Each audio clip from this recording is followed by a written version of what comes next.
नमस्कार शेतकरी मित्रांनो, सर्वप्रथम सगळ्यांना जय शिवराय।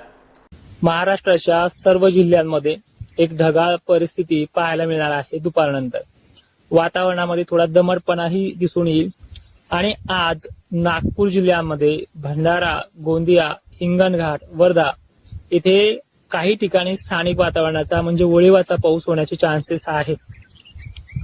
मराठवाड्यामध्ये, विदर्भामध्ये मान्सून येत्या 3 दिवसानंतर म्हणजे 15 आणि 16 तारखेला, जी तारीख तुम्हाला मागेच दिली, आगमन करतोय। मान्सून आगमन करतोय याचा अर्थ तो त्या दिवसापासून पेरणीयोग्य बरसेल असं नाहीये। त्यामध्ये दमदारपणा, हलकापणा, ज्यांनी धुरळ पेरण्या केल्यात त्यांना थोडासा दिलासा याच्यामध्ये मिळू शकतो। सर्व दूरची व्याप्ती नाहीये आणि हेच विश्लेषण मागच्या महिन्यापासून करतोय। 13 मेला सुद्धा तुम्हाला एक अंदाज दिला होता की पेरणीच्या तारखा त्यामध्ये जाहीर केल्यात, पण चालतंय। अनेक जणांनी व्हिडिओच्या माध्यमातून आपल्याबद्दल गैरसमज पसरवणं चालू केलंय, त्यांना ते यश येऊ। कारण असं आहे की एका वर्षामध्ये आपल्या फेसबुकला 2,31,000 फॉलोअर्स पूर्ण केलेत। काही लोकांना तेवढे 5 वर्ष लागले बनवायला, तो विश्वास दिलाय म्हणून तेवढे जमलंय। नाही तर शेतकरी जवळपास एक फॉलो करायला सुद्धा 10 वेळेस विचार करतोय आणि खरी कंडिशन ते ह्या आठवड्यानंतरच चित्र स्पष्ट होणार आहे, ते बघूयात।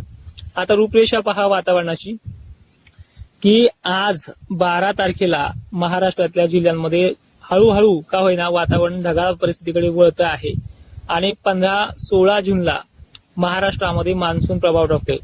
एक गोष्ट लक्षात घ्या, व्हिडिओ अर्धवट पाहून निर्णय घेत जाऊ नका। महाराष्ट्रामध्ये हळूहळू वातावरण सक्रिय होते, 15-16ला ते आणखीन बळकट होत जाईल, पण पेरणीयोग्य पाऊस हा 20 तारखेपासून पुढे आहे।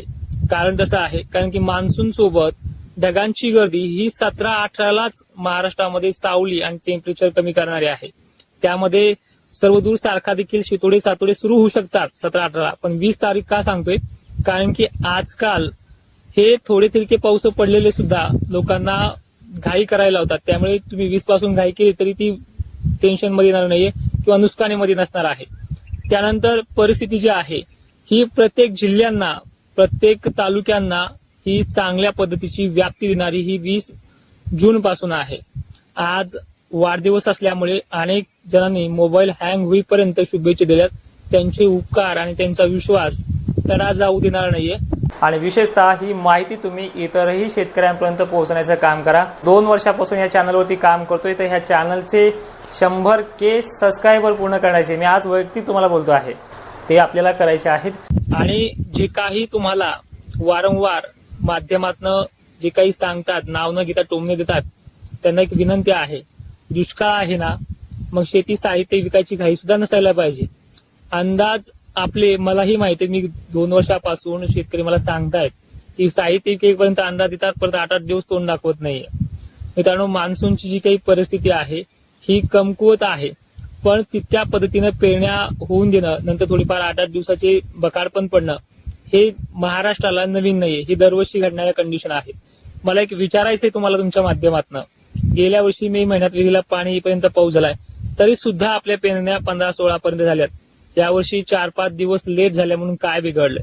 तर घाई करू नका। आणि जवळपास पेरणीच्या तारखा अजूनही कोणाला दिल्या नव्हत्या, तरी पेरणीची घाई महाराष्ट्रामध्ये सर्रास चालू आहे। आणि एक विनंती आहे की जो कोणी म्हणत असेल तुम्हाला की ह्या तारखा माझ्यात, 13 मे पासून जी काही फेसबुकला पोस्ट आहे, इन्स्टाला व्हिडिओ आहेत, युट्यूबला व्हिडिओ आहेत, आणि तुम्ही जे विचारताय 7 आणि 8-9 तारखेचा पाऊस कुठे गेलाय, ज्या बीड जिल्ह्याला, ज्या जालन्यातल्या ज्या तालुक्यांना ज्यांचं नाव घेतलंय त्या भागात तो पडला आहे आणि त्याच टक्केवारीनुसार पडला आहे। सगळ्यात महत्वाचे अजून एक सांगतो की बऱ्याच शेतकऱ्यांना माझे अंदाज आवडतात, पण ते लाईकच्या माध्यमातून कळतं की 2000 शेतकऱ्यांना ते आवडतात। तर तुम्हाला माझे अंदाज आवडत असतील तर लाईक करा, कारण की बऱ्याच शेतकऱ्यांपर्यंत ते मेसेज पोहोचतो। त्याचबरोबर आता सुद्धा ह्या 12 जूनला, 13 जूनला, 14 जूनला जे काही स्थानिक वातावरण होणार आहे ते किरकोळ आहे, त्या तालुक्याची नावं घेत नाही, जे पडेल ते तुम्हाला लक्षात येईल। आज संभाजीनगरमध्ये ढगाळ वातावरण हे उत्तरेकडील भागांना होणार आहे, जळगावला होणार आहे, नागपूरचं, हिंगणघाटचं, वर्ध्याचं, चंद्रपूरचं वातावरण हे मोठं असणार आहे आजच्या तारखेचं। ते वळिवाचा पाऊस असणार आहे, त्या तालुक्यांची नावं घेत नाही, किती पडेल हेही सांगत नाही, कारणही तसंच आहे। पण ह्या 3 दिवसामध्ये खूप चांगला बदल होणार आहे आणि येणाऱ्या 17-18 तारखेपासून दुप्पट बदल होऊन 20 तारखेपासून पेरणीयोग्य पाऊस पडणार आहे। महाराष्ट्रातले सर्व जिल्हे त्याच्यामध्ये असणार आहे। तिथून पुढे सुद्धा काही भागांना 2.5 फूट ओल जायला, काही ठिकाणी 2 फूट ओल जायला 1-2 दिवस सुद्धा मागे पुढे होऊ शकतात. पण घाबरून जाऊ नका, पेरण्यायोग्य वातावरण होणार आहे आणि गेल्या वर्षीच्या तुलनेमध्ये पेरण्या 5-6 दिवस लेट आहेत. बाकी मोठा फरक नाही. आणि पुढे चालून सुद्धा परतीचा मान्सून सुद्धा आपल्या तळ्यांचे, धरणांचे, पाण्याचे प्रश्न मिटवणार आहेत. जी अल्निनोची कंडिशन सांगितली जाते बातम्यामध्ये, त्याच बातम्यामध्ये काल 30 जिल्ह्यांना येलो अलर्ट दिला होता. ते हवामान खातं आपल्या भारताचं आहे. आम्ही शेतीत काम करून, शेतामध्ये जी काही कष्ट करून, जे काही 4 पैसे जमा करून, जो काही ऑफिस उभारलंय, ज्यामध्ये लॅपटॉप सारख्या, कॅम्प्युटर सारख्या सिस्टम उभारून ज्या मॉडेलवरती अभ्यास करतोय, ते मॉडेल तुमच्या विचारात घेऊन तुम्हाला कशा पद्धतीचा अंदाज लागतो ते सांगण्याचा प्रयत्न करतोय. आणि दुसरीकडे महत्वाची गोष्ट की वारंवार आधार देऊन सुद्धा जर असा तुम्ही मन खच्चीकरण करत असाल तर एकदा पेरण्या झाल्या, पाऊस चांगला झाला की ह्या गोष्टीतून माघार घ्यायला सुद्धा एक विचार चालू आहे. आणि ह्यावेळेस जेव्हा माघार घेईल ना, त्यावेळेस व्हिडिओ टाकणार नाही की मी बंद करतोय म्हणून, पण त्यावेळेस तुम्हाला माझ्या व्हिडिओची जी काही ओढ लागलेली आहे ती तुम्हाला नक्कीच पुढील काळामध्ये समजून जाईल. माहिती शेवटपर्यंत पाहणाऱ्या शेतकऱ्यांचे धन्यवाद आणि ही माहिती सर्व शेतकऱ्यांना पाठवण्याचा प्रयत्न करा. जय शिवराय.